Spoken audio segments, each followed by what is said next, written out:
January 21st is Bell Let's Talk Day, a day that's centered around mental health awareness. So in light of that, I thought I'd make a video on what anxiety DPDR is, just in case you might be dealing with it too.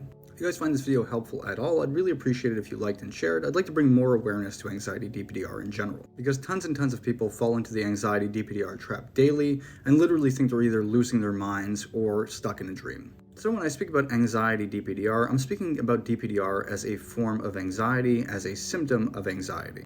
Now, there are also other forms of DPDR that are more associated with direct trauma or PTSD, but I cover strictly anxiety-driven DPDR because that's what I personally dealt with for 2 years straight. So anxiety-driven DPDR is a symptom of anxiety. However, it does become its own problem in a sense, and in some cases actually classified as its own disorder called Depersonalization Derealization disorder. I always find it more helpful to just view it as a symptom of anxiety and a symptom of your nervous system being sensitized. Falling under one category makes it easier to understand. So what depersonalization derealization is just a protection mechanism of the brain. It can make you feel like you're dissociated, disconnected from yourself, disconnected from others, or feel like you're stuck in a dream or that reality has changed completely. Time can feel distorted, amongst all kinds of other symptoms that come with it that I cover in my video.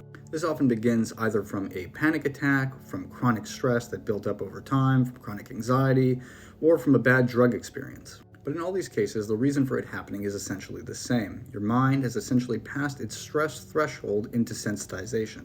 Now, it's completely normal to have fleeting moments of DPDR. However, once it becomes chronic and it's an everyday or 24/7 thing, that's when it becomes a problem. And this is basically due to sensitization alongside chronic thought habits that you've developed while falling into the cycle. Once your nervous system has become sensitized, that basically just means your nervous system has become more sensitive, which essentially means you have just fallen into anxiety as a state, no longer just a simple moment of fleeting anxiety or an emotion. It is a state where your nervous system now is in threat detection mode.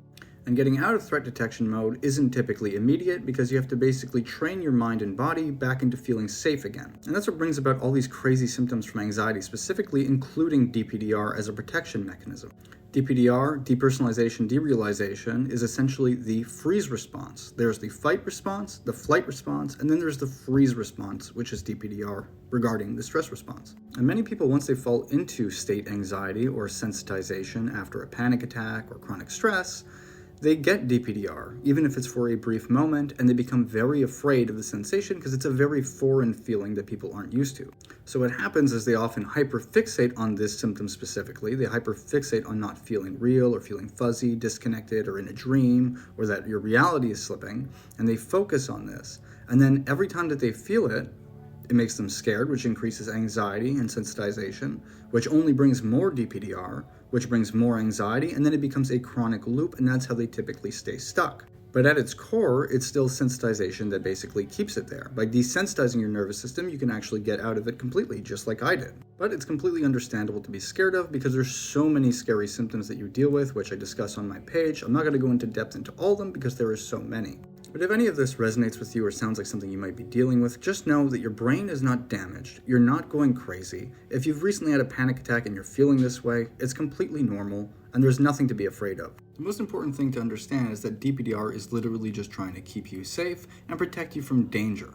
It just doesn't want you to feel the stress and pain that you're currently dealing with. While it does feel scary, anxiety DPDR is not dangerous, it can't hurt you, and it does go away even though it feels like it can't.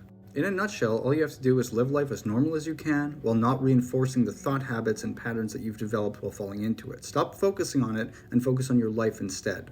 Take the attention away from yourself and put it into the world, into more meaningful things.